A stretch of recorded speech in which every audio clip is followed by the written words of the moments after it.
नगर निगम ward 4 से कांग्रेस प्रत्याशी जयपाल धनखड़ ने व्यापार केंद्र में किया डोर टू डोर जनसंपर्क। गुरुग्राम में नगर निगम का बिगुल बज चुका है। सभी वार्ड के उम्मीदवार अपने आप में वार्ड में लोगों से जनसंपर्क करके उनसे वोट की अपील कर रहे हैं। वार्ड 4 में जयपाल धनखड़ ने भी चुनाव प्रचार में लोगों से मिलकर कांग्रेस को वोट देने की अपील की। उन्होंने कहा, भाजपा पिछले 10 साल से नगर निगम में काम कर रही है, लेकिन बिजली, पानी, सड़कों की हालत खराब है। वह सिर्फ झूठे वादे करती है, काम नहीं करती। उन्होंने बिजली के मीटर लगवाने और ट्रांसफर लगवाने के लिए भी अंसल पालम विहार पर कई आरोप लगाए हैं। हक की आवाज 24 न्यूज से ब्यूरो रिपोर्ट। जी धनखड़ साहब, आप कांग्रेस से उम्मीदवार है वार्ड 4 से, क्या कहना चाहेंगे, किस तरह से चुनाव प्रचार आप करेंगे? जी, हम शांति प्रिय है, बगैर शोरगुल के, बगैर पोल्यूशन फैलाए हम अपना प्रचार कर रहे हैं। जी, किन मुद्दों के साथ वार्ड 4 की जो लोगों की समस्या है, किन मुद्दों के साथ आप ये चुनाव लड़ रहे हैं? हमारे यहाँ के मेन मुद्दे हैं सफाई, रोड रिपेयर, सीवर की। हमारे मेन इम्पोर्टेंट एक और है, पालम विहार में जब हम बिजली का नया कनेक्शन लेने जाते हैं तो हमसे 23,800 रुपये पर किलोवाट के लिए जाते हैं, जो कि दूसरे एरिया में 15-20 हजार में बिजली का कनेक्शन मिल जाता है। अगर आपको 10 किलोवाट का लेना है तो 2,30,000 रुपये आपको देने पड़ेंगे। तो ये बड़ा ही अन्यायपूर्ण है, क्योंकि अंसल कंपनी ने और प्रोफेक कंपनी जो मेंटेनेंस कर रही थी, उन्होंने यहाँ लूट मचा के पैसा हमारे हक का ले गए। जो हमने मेंटेनेंस दिया था उन्होंने पैसा ले गए सारा, और उसका हमें खामियाजा भुगतना पड़ रहा है।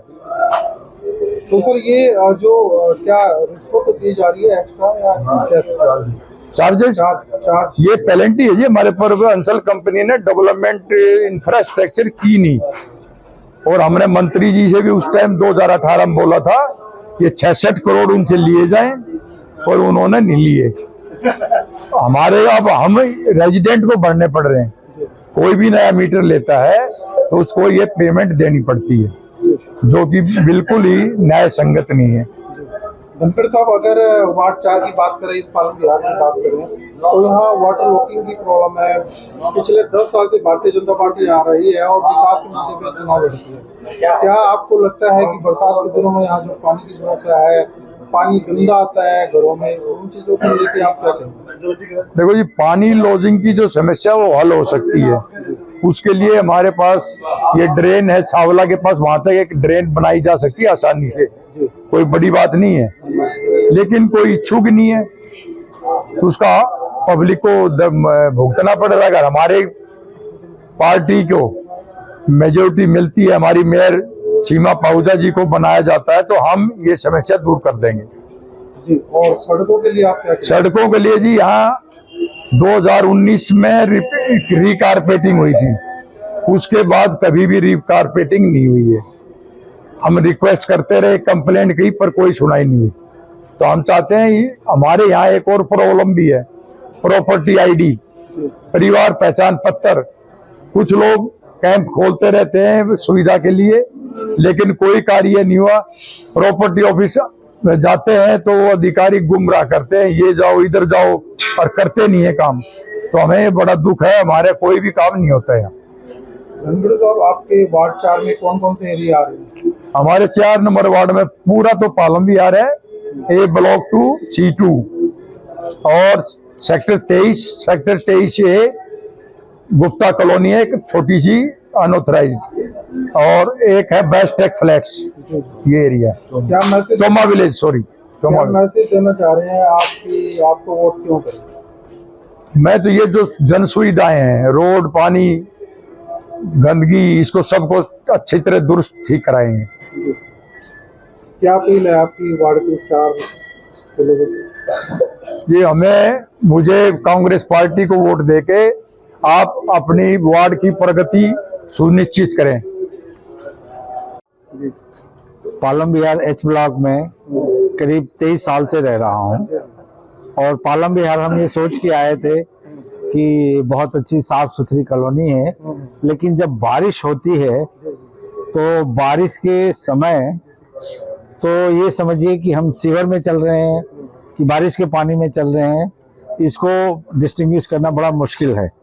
मुझे समझ नहीं आता कि अंसल कंपनी इतनी नामी कंपनी है, उसने प्रोफेक को चार्ज दिया, इन दोनों कंपनियों ने मिलके, और यहाँ के जो पहले के जो लोग थे वो आज भी बड़ी बड़ी गाड़ियों में तो चलते हैं, लेकिन उन्होंने क्या किया ये समझ से परे है। और हम ये प्रॉपर्टी आईडी, बिजली का नया, मैं अपना मकान इसलिए नहीं बना पा रहा हूँ कि बिजली मीटर के लिए कम से कम सारी चीजें मिला के कई लाखों रुपए का खर्चा है, क्योंकि सरकार को जो रेवेन्यू देना है उसके अलावा भी बड़ी सारी चीजें, आप समझ ही रहे हो, मैं खुल के नहीं कह रहा हूँ लेकिन आप समझ रहे हो कि मैं क्या कह रहा हूँ। अच्छा, दूसरी बात ये है कि अगर हम घर से बाहर निकलते हैं तो सड़क पे ही तो जाएंगे ना।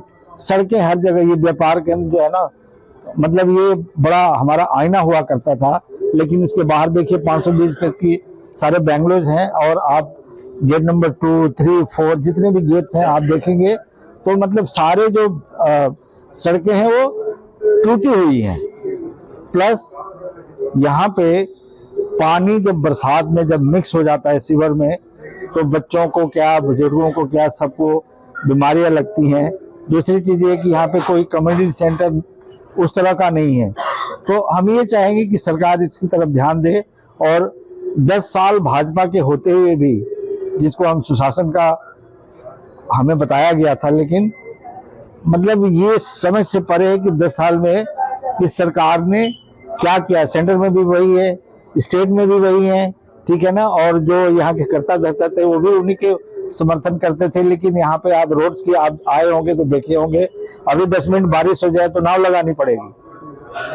तो ये सब चीजें, कूड़े का जो है ना, हो बरसात में तो बस पूछे मत, कूड़ा जो है ना सड़कों पे तैरता है। तो ये समस्याएं इतनी ज्यादा, और इतनी महंगी कॉलोनी है ये कि, लेकिन अब उतना पैसा खर्च करके इसके रेजिडेंट्स को क्या मिल रहा है, आउटपुट क्या है, और गवर्नमेंट इसके लिए क्या कर रही, गवर्नमेंट को दिखाई नहीं देता। हमारे माननीय मुख्यमंत्री जी बार बार यहाँ पे गुड़गांव में आते हैं, और आपको जान के आपको पता ही होगा कि Gurgaon page half of the revenue of the two the government of Haryana, लेकिन आप विकास के नाम पे देखिए तो मामला टाइफिस है। तो हम तो चाहते हैं कि विकास हो और बाकी सारे मुद्दे जो है ना वो अपने आप सॉल्व होते जाएं।